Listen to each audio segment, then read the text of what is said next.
Graça e paz, amados irmãos, que alegria estar aqui com vocês.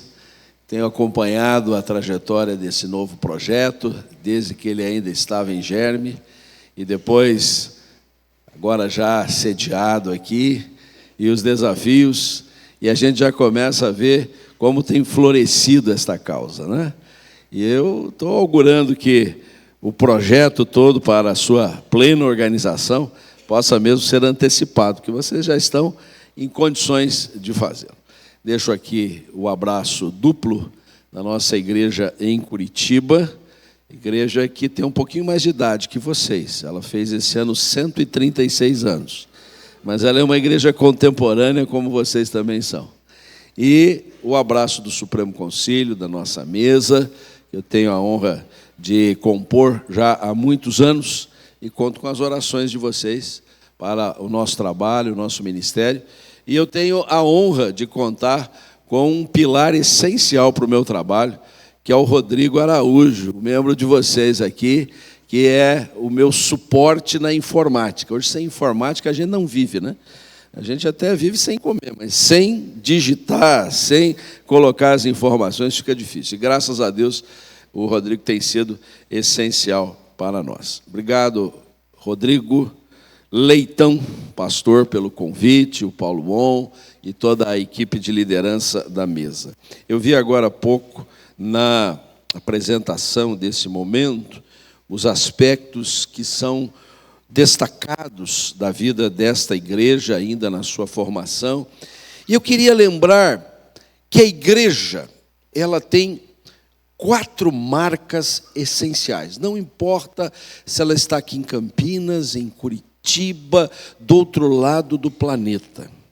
A igreja é marcada pela sua unidade, porque o Senhor Jesus é o cabeça de um único corpo. Ele não é o cabeça de vários corpos. Ele tem uma igreja. Se os nomes variam, se os lugares são diferentes, se o modo de fazer o culto, a reunião, também é diverso, não importa. A igreja é uma só. A sua unidade é essencial. Uma segunda marca da igreja é a sua universalidade. Essa universalidade, ela diz respeito ao fato de que ela está aqui, ali, acolá. E é tão bom quando a gente às vezes muda de ambiente, a gente vai para uma outra nação, para uma outra cultura, e a gente se sente em casa. A gente diz, é o povo de Deus. Aqui fala outro idioma, aqui tem uma maneira diferente de fazer o culto, mas é a igreja do Senhor. Unidade, universalidade, apostolicidade. Porque a igreja, ela foi enviada a este mundo para cumprir uma missão. A palavra apóstolo, ela provém do verbo apostoléu, que quer dizer enviar. O apóstolo é o enviado, a igreja é enviada. A gente se reúne aqui, recebe a nutrição, o alimento espiritual, a comunhão fraternal, a adoração comunitária, mas o que interessa é a hora que acaba o culto e a gente sai portas afora. Porque a gente continua sendo igreja lá fora. E a gente tem que ser igreja lá fora, cumprindo a nossa missão. Esta apostolicidade está relacionada com a missionalidade da igreja. Unidade, universalidade, apostolicidade. Mas há um atributo, uma marca da igreja muito importante, eu queria considerar ela nessa manhã: a santidade. Falar de santidade parece demodê, está fora de moda. Falar que a igreja é santa, no mundo secularizado, materialista, consumista, falar que a gente é santo parece ser tão estranho, mas é a realidade das coisas. Abra sua Bíblia em Mateus capítulo 15, nós vamos ler os primeiros 20 versículos desse capítulo. Eu sei que hoje vocês estão em test drive, mudança de horário, já me deram o prazo que eu tenho aqui para pregar. E coincidentemente eu tenho que acabar a tempo, porque eu tenho que pegar um voo daqui a pouco para Brasília, né? Mas eu vou me economizar aqui dentro do tempo que eu tenho. Diz-nos assim a palavra de Deus: então vieram de Jerusalém a Jesus alguns fariseus e escribas e perguntaram: por que transgridem os teus discípulos a tradição dos anciãos? Pois não lavam as mãos quando comem. Ele, porém, lhes respondeu: por que transgredis vós também o mandamento de Deus? Por causa da vossa tradição? Porque Deus ordenou: honra teu pai e a tua mãe, e ainda quem maldisser a seu pai e a sua mãe seja punido de morte. Mas vós dizeis: se alguém disser a seu pai ou a sua mãe, é oferta ao Senhor aquilo que poderias aproveitar de mim, este jamais honrará a seu pai ou a sua mãe. E assim invalidastes a palavra de Deus por causa da vossa tradição. Hipócritas! Bem profetizou Isaías a vosso respeito, dizendo: este povo honra-me com os lábios, mas o seu coração está longe de mim. E em vão me adoram, ensinando doutrinas que são preceitos de homens. E tendo convocado a multidão, lhes disse: ouvi e entendei. Não é o que entra pela boca o que contamina o homem, mas o que sai da boca, isto sim contamina o homem. Então, aproximando-se dele, os discípulos disseram: sabes que os fariseus, ouvindo a tua palavra, se escandalizaram? Ele, porém, respondeu: toda planta que meu Pai Celestial não plantou será arrancada. Deixai-os, são cegos, guias de cego. Ora, se um cego guiar outro cego, cairão ambos no barranco. Então lhe disse Pedro: explica-nos a parábola. Jesus, porém, disse: também vós não entendeis ainda? Não compreendeis que tudo que entra pela boca desce para o vento e depois é lançado em lugar escuso? Mas o que sai da boca vem do coração, e é isso o que contamina o homem. Porque do coração procedem maus desígnios, homicídios, adultérios, prostituição, furtos, falsos testemunhos, blasfêmias. São estas coisas que contaminam o homem, mas o comer sem lavar as mãos não o contamina. Pai Santo, Deus de bondade, é diante da Tua palavra que nós estamos e rogamos a luz do Teu Espírito para podermos meditar nela e sermos dirigidos conforme o Teu querer. Fala ao nosso coração, é o que te pedimos em nome de Jesus. Amém. E quero acrescentar à passagem que acabamos de ler, esta expressão de Pedro na sua primeira epístola, quando ele conclama os seus leitores: santificai a Cristo como Senhor em vosso coração. Santificação, santidade, não de aparência, mas de todo o coração. A passagem lida é mais um embate que Jesus enfrentou com os fariseus, com os religiosos de plantão no seu tempo. Pessoas que detinham o ministério religioso, que deveriam ser a referência do povo de Deus acerca das coisas espirituais e que se debatiam com Jesus porque a maneira de Jesus encarar as coisas, seu modo de ensinar, seu jugo, por assim dizer, era extremamente inovador, diferente daquele que eles vinham costumeiramente ensinando. Então aqui era mais um.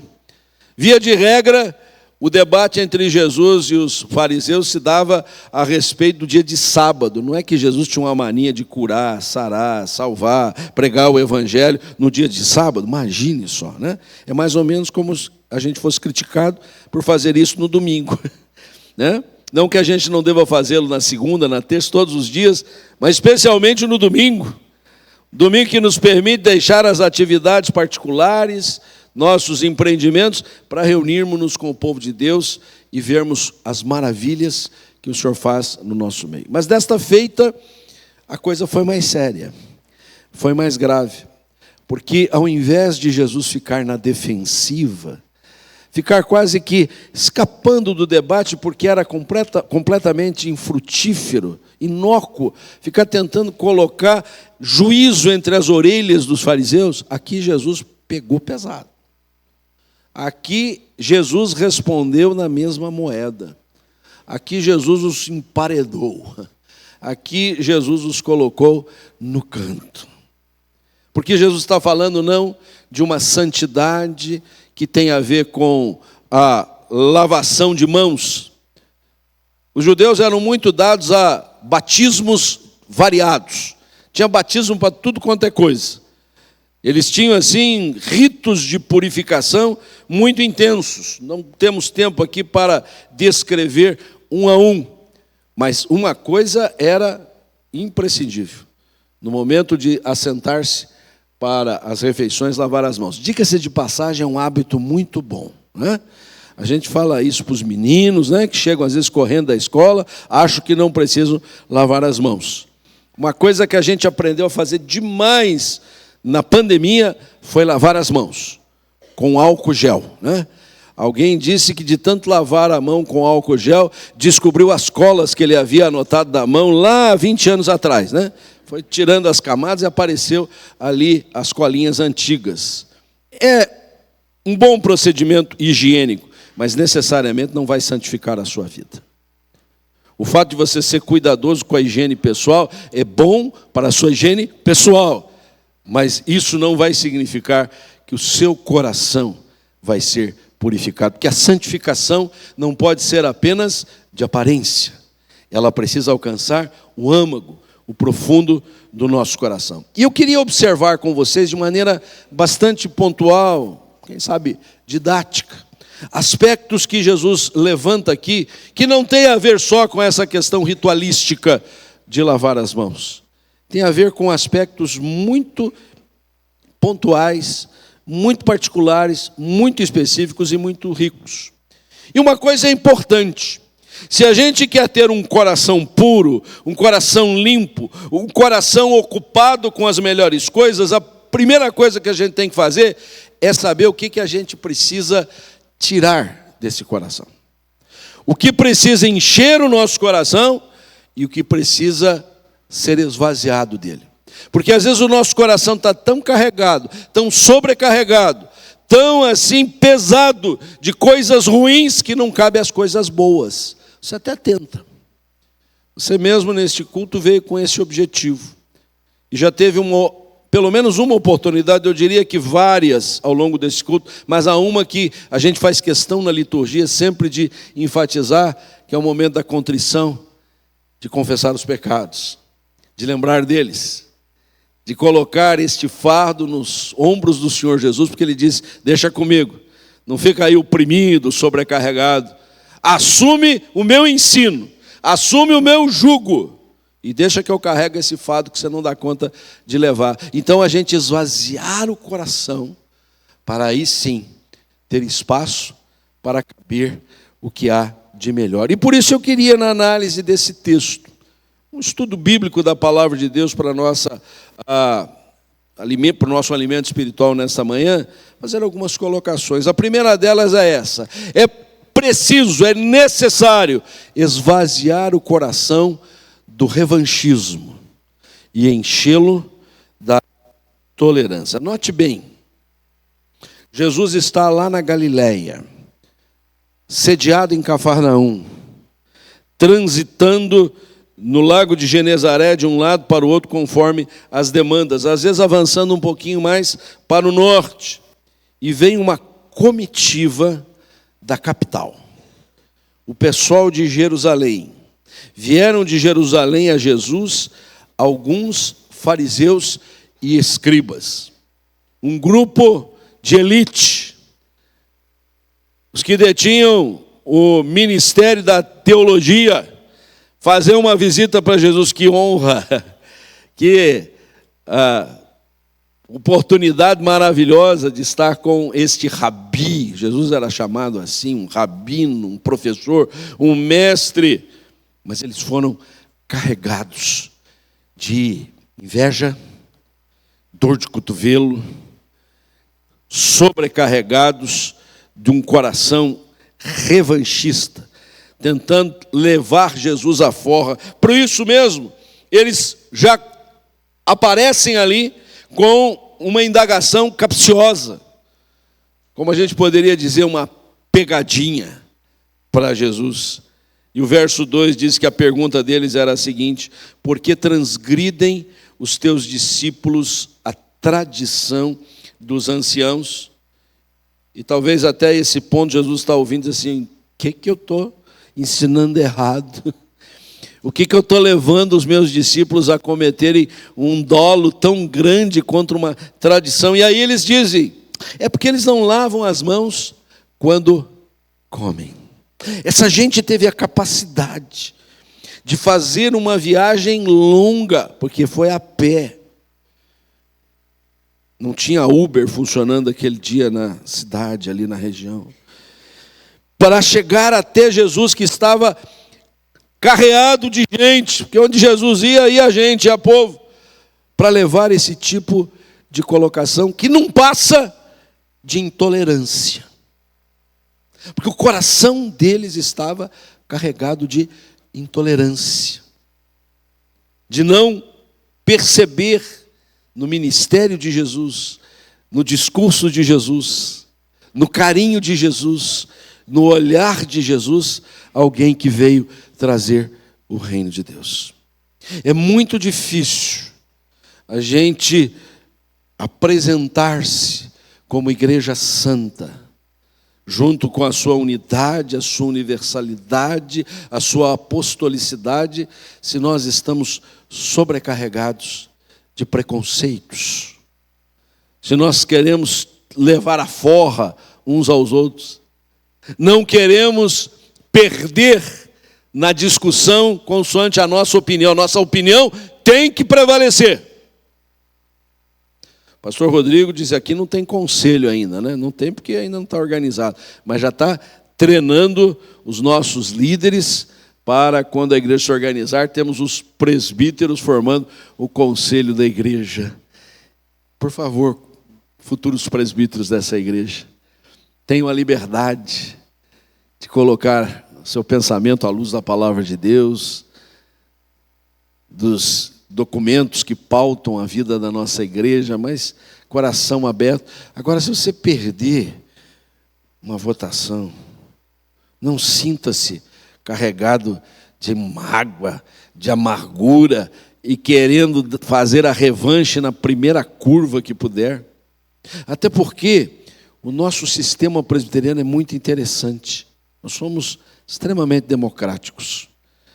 Democrático para escolher nossos líderes, democrático para tratar as nossas matérias, e aquilo é com liberdade que se diz, mas a gente vai à votação.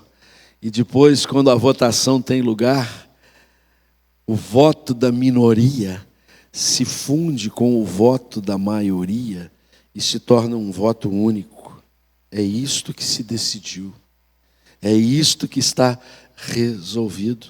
Então não há mais espaço para revanchismo. Há espaço para o respeito, há espaço para a tolerância. Este espírito que instigou aquelas lideranças espirituais, teológicas, para ir até Jesus, precisa ser frustrado.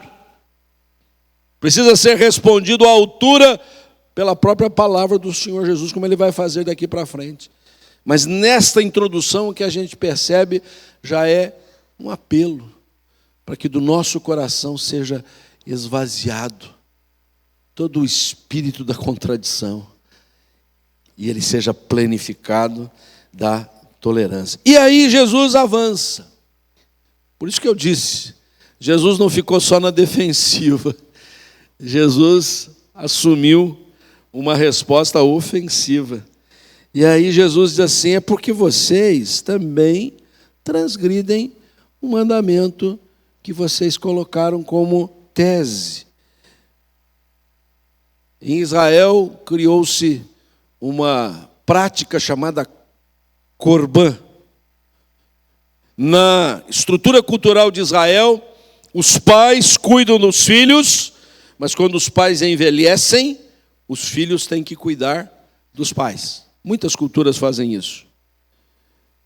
É pena que no Brasil a gente ainda não pega bem firme essa cultura. Algumas famílias fazem isso muito bem, mas outras simplesmente entregam seus idosos ao Estado. O Estado é que tem que cuidar dos nossos idosos. Não, a gente tem que cuidar dos idosos como a gente cuida das crianças. E aí, em Israel, criou-se no curso da sua história, uma prática chamada Corban. O que era o Corban? O Corban era a oferta que o cidadão deixava de atender ao seu familiar, idoso, carente, necessitado de uma ajuda especial, e dizia: esta oferta eu não posso dar para você, essa atenção eu não posso direcionar para a sua necessidade, porque esta é uma oferta ao Senhor, esta é uma oferta à igreja, esta é uma oferta para o reino de Deus, esta é uma oferta missionária.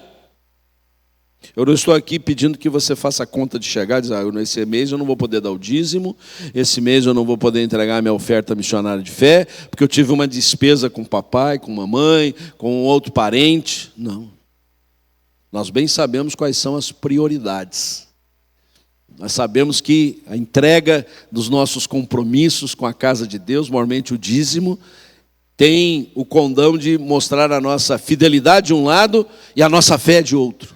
Fiéis ao Senhor, porque confiamos que o Senhor não vai deixar faltar nada na nossa despensa, inclusive recursos para atender às necessidades dos nossos familiares. E Jesus diz assim: pois é, tem uma lei que vocês devem cumprir, esta é cabal, ela é precípua, ela está na base da fé: honrar pai e mãe, e se maldisser o pai e a mãe, será punido com morte. Mas vós dizem assim: se alguém disser ao pai e à mãe: o que vocês podiam aproveitar de minha oferta ao Senhor, esse jamais honrará a seu pai e a sua mãe. Isto me leva a um segundo aspecto importante na marcha de uma igreja que busca a santidade. Precisamos esvaziar o coração da ganância e enchê-lo da liberalidade. Nesse ponto da discussão, Jesus vai emparedar os fariseus, dizendo: vocês são gananciosos, vocês têm recursos para acudir à causa do povo de Deus e à causa da família, e vocês estão desenvolvendo um espírito ganancioso, avarento, e a avareza é idolatria, diz a palavra de Deus, quando vocês deveriam ser treinados na generosidade, na liberalidade. Liberalidade é um dom espiritual listado por Paulo na carta aos Romanos. E eu descobri ao longo do meu ministério que a liberalidade não tem a ver com a quantidade, é a qualidade mesmo. Eu conheço gente muito abastada que não é liberal, não é generosa. E conheço gente muito limitada, precária, que tem um prazer de ser generoso, que vai muito além do que se imaginaria ser possível, porque desenvolveram a liberalidade. Agora conheço também o contrário, gente abastada que é muito liberal, e gente limitada que não é nada liberal, que é ganancioso também, porque não tem a ver com a quantidade, tem a ver com a qualidade. Jesus, ao responder à circunstância em que ele se achava ali, ele coloca um preceito importante da santidade. Se o coração está cheio dos objetivos que apenas querem nos levar a ascender socioeconomicamente, a acumularmos bens, recursos, mas não desenvolvemos a liberalidade para atender às múltiplas causas que estão ao nosso redor, nós não estamos revelando santidade. Talvez santidade de aparência. Esta aparência que a gente dá mais cuidado ainda no dia de domingo para vir à casa de Deus, né? Para ficarmos com uma aparência espiritual mais decidida ainda, mas no coração ainda presidem valores deletérios. A igreja precisa mostrar com muita evidência a sua santidade. E por isso mesmo, Jesus avança na sua discussão, e a palavra ainda está com ele, e ele assume um tom ainda mais forte e diz assim, verso 7, hipócritas, bem profetizou Isaías a vosso respeito, dizendo, este povo honra-me com os lábios, mas o seu coração está longe de mim, e em vão me adoram, ensinando doutrinas que são preceitos de homens. Nos lábios, louvor. Na aparência, adoração. No modo de se apresentar, grande espiritualidade, mas o coração está longe de mim. Por isso nós precisamos também esvaziar o coração da dissimulação e enchê-lo da autenticidade. A discrepância é notória. Um coração que evidencia o que há de pior, mas no visual a gente consegue dissimular, esconder, enganar. A igreja precisa ter transparência. A igreja precisa ser o que ela de fato é. E ao mencionar o texto escriturístico do Antigo Testamento, da palavra de Isaías, depois eu sugiro para você ler literalmente, que está lá em Isaías 29, 13, porque é muito grave isso. Isso deve nos mover a cada encontro do povo de Deus, seja o dominical, sejam os semanais, em que estamos às vezes até em ambientes diferentes. Nós precisamos ter uma fé autêntica, genuína, marcada pela sinceridade, pela limpeza de alma. Então vamos esvaziar do nosso coração qualquer engano, qualquer dolo, qualquer dissimulação.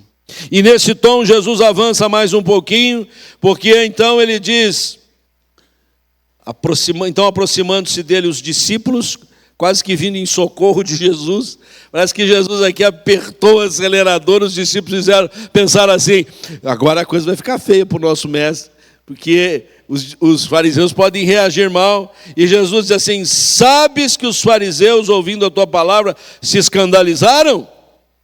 Quase que advertindo Jesus. E Jesus diz assim, toda planta que meu Pai Celestial não plantou, será arrancada. E aí taxativamente Jesus diz, deixai-os, são cegos, guias de cego. Se um cego guiar outro cego, cairão ambos no barranco. O guia de cego precisa enxergar bem. Aquele que é um mentor dos que não visualizam bem as coisas, não pode manquitolar, não pode claudicar. Precisam ser firmes nos seus passos. Eu, com certa frequência, vou ao Instituto de Cegos do Paraná realizar ali um culto, e é notável como eles têm a capacidade de distinguir a gente ou pelo passo, ou pelo odor, ou até por um sussurro. A gente não passa batido deles, mas eles não conseguem enxergar absolutamente nada. Eles desenvolvem bem outros sentidos, muito mais do que a gente, mas decididamente, se eles precisam ir para um lugar perigoso, eles precisam de um guia. E Jesus aqui está sendo taxativo. Está dizendo àqueles que foram afrontá-lo, que foram trazer uma questão de ordem da santidade, dizendo essa santidade de vocês é só de aparência, não é do coração. Por isso mesmo, Jesus os chama de cegos, guiando outros cegos. Então nós precisamos esvaziar o coração das ilusões e equívocos e enchê-lo da verdade e das virtudes. Aquele grupo de teólogos, de líderes espirituais, de pregadores da Escritura, intérpretes da mesma, eles estavam iludidos na sua cegueira. Eles estavam completamente equivocados no seu trabalho e guiando outros para estes descaminhos. E Jesus, então, deixe, querem ser cegos, guiando cegos, o resultado disso é que ambos vão cair no barranco, mas nós não queremos escorregar, nós não queremos deslizar no barranco, nós queremos ter os nossos pés bem firmados na rocha, e para isso precisamos encher o nosso coração da verdade da palavra de Deus, das virtudes aqui ela nos conclama a seguir, a cultivar, a demonstrar. Mas aí chegamos no ápice, no ponto mais alto dessa passagem, onde agora Jesus desnuda tudo. E se ele vem nos chamando para uma santificação, não de aparência, mas de todo o coração, ele acode a colocação feita por Pedro em nome dos discípulos, que Jesus fosse mais explícito, como se precisasse. Nós não entendemos o que o senhor está querendo dizer, então tá bom, vamos lá. Tudo que entra pela boca desce para o ventre, depois é lançado em lugar escuso. Que eufemismo esse, né? Mas o que sai da boca vem do coração, e é isso que contamina o homem. Porque do coração procedem maus desígnios, homicídios, adultérios, prostituição, furtos, falsos testemunhos, blasfêmias. São estas coisas que contaminam o homem, mas o comer sem lavar as mãos não contamina o homem. Fechamos dizendo assim: precisamos esvaziar o coração da imoralidade e toda sorte de pecados e enchê-lo da pureza de Cristo. E isso é muito sério, meus irmãos, porque disse no início, a secularização, a sociedade materialista, a cultura do consumo tem levado muitos dos filhos de Deus a desconsiderarem questões de natureza moral, ética. Os crentes de hoje não têm dificuldade de fazer negócios escusos, de cometer torpeza, de vivenciar realidades de natureza sexual que são pecaminosas. E no final, com muita tranquilidade, no domingo virem ao culto e no momento da contrição, confessarem os seus pecados, só para depois da bênção saírem ali e voltarem a praticar as mesmas torpezas. E a igreja foi chamada para ser una, universal, apostólica, mas santa.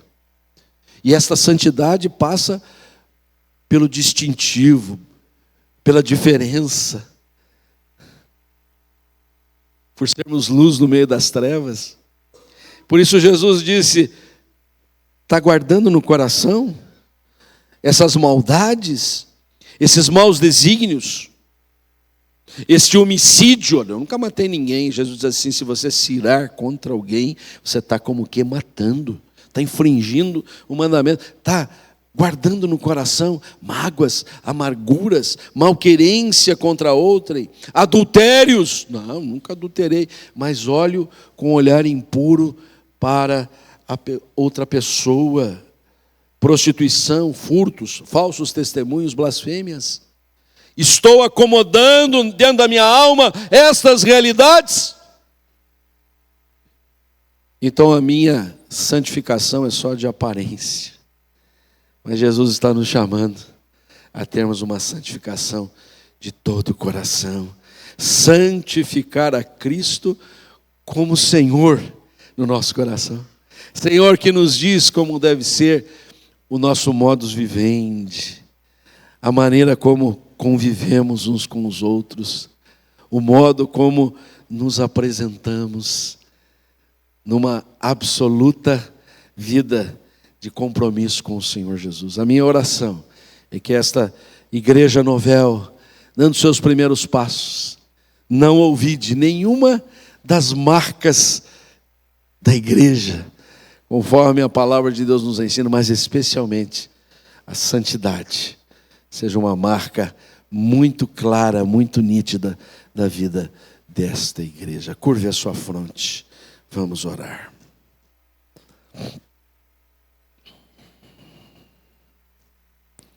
Pai Santo, Deus de bondade, nós agradecemos a Ti a oportunidade benfazeja de estar na Tua casa nesta manhã dominical, nesta ocasião de mudança de rotinas, mas que seja oportunidade, ó Deus, para louvar, bendizer ao Senhor e receber a instrução da Tua palavra.